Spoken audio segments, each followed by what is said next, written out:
proč? Je to postupové místo, takže si můžete zvesela přijít pro polár, diplony a medaile.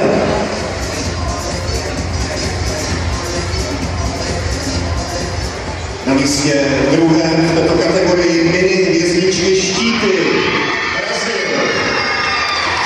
Naši jsou první. Jo, ne, oni jsou v té kategorii.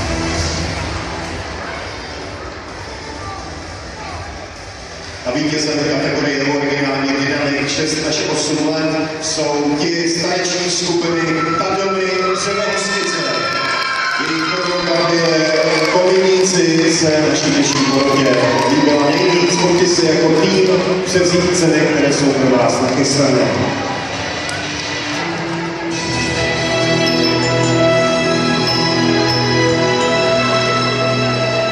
Gratulujeme dalším dnešním vítězům a pokračujeme kategorii originální Dynamic 8 až 11 let.